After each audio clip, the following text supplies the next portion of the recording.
the more a woman relies on her beauty early on, the more learned helplessness she has. So think of like the typical ditzy cheerleader.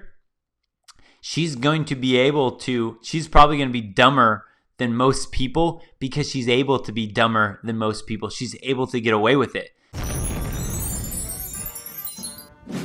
A chapter from the book, The Manipulated Man, right here by Esther Vilar.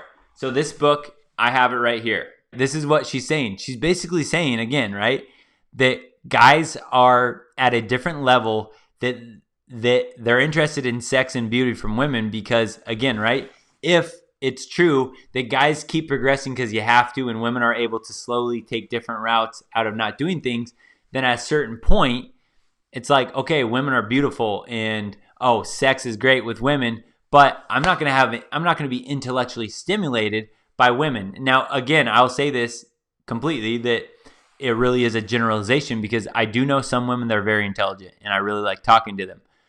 But I think the idea is that the more a woman relies on her beauty early on, the more learned helplessness she has. So think of like the typical ditzy cheerleader. She's probably going to be dumber than most people because she's able to be dumber than most people. She's able to get away with it.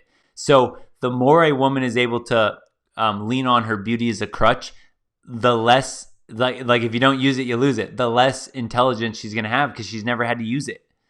That's kind of the understanding I'm coming to. And there is something else he does not know, another deception, another lie. A woman does not only recreate herself from day to day, so to speak, getting further and further away from her true self just for the sake of entertainment. This cult satisfies her minimal need for a religion as well, a need which, as we have already seen, depends on her low level of intelligence. Every step in this process of transformation requires a totally neutral, critical observation of self.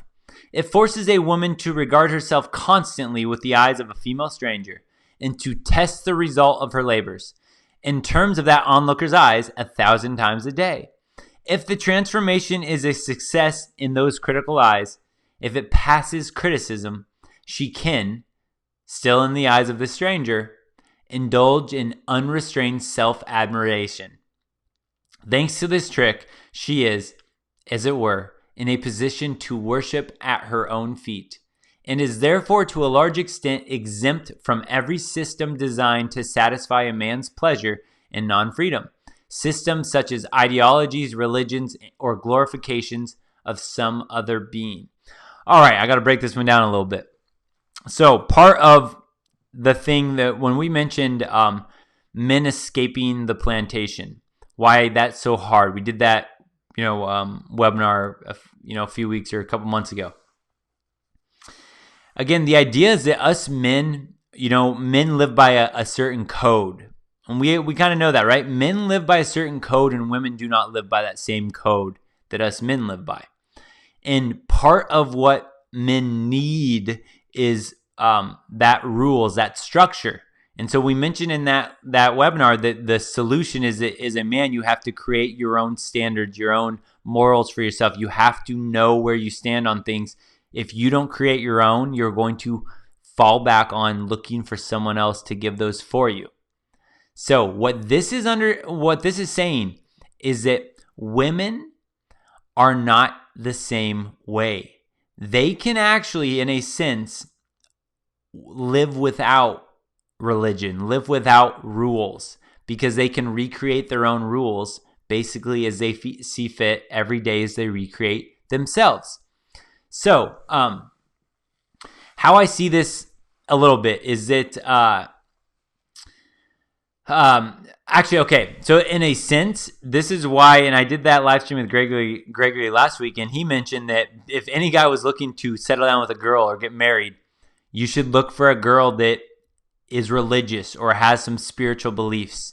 And again, I agree with that. And think about this, what she's saying right here. Basically, think about that. If a girl does not grow up in a religion or spirituality where she is taught rules or things to worship outside of herself, if a girl has grown up without that environment, then it's going to be really easy for her with her solipsistic nature to eventually worship herself in a sense, because she can recreate herself every single day in whatever way she wants. And she sees that men play by rules. Men have morals. Men have standards for themselves. So in that sense, when she's able, think of the classic of the hero versus the villain in films, and what always gets like a lot of times it's like what always gets the heroes in trouble is that they will never stoop to the level of the villain because they have the moral code. They won't just kill the villain right now and be done with the game. It's like, no, they're going to arrest the villain and they're going to live by this moral code and they're going to put him in jail, and then the villain's going to escape like they always do, and then it's going to be done. And you as the audience are like, just kill him, it would be over with. So that's how I relate, and I see this kind of with women, right? Men have to live by some type of code. We have to believe in something. And if we don't believe in something, we can look to a woman to become our source of fulfillment. But a woman, it's like a woman doesn't need to believe in a certain code. So in that sense, she's like the villain in that she has the freedom that the hero never has because she can play dirty. She can recreate her own religion, basically, and worship herself to an extent, whereas the guy, it's not the same for us men. So when they're getting all done up and all that stuff, part of the reason they can get done up is that when they get all done up and they can get admiration from all these random strangers, they can start to build up almost this cult mentality in their own head that they believe that they are some hot stuff. Do we see that mentality quite a bit in modern women these days? I would say so. But again, it makes a little more sense now as to why. Don't forget, subscribe, like, comment, share the video, but definitely subscribe.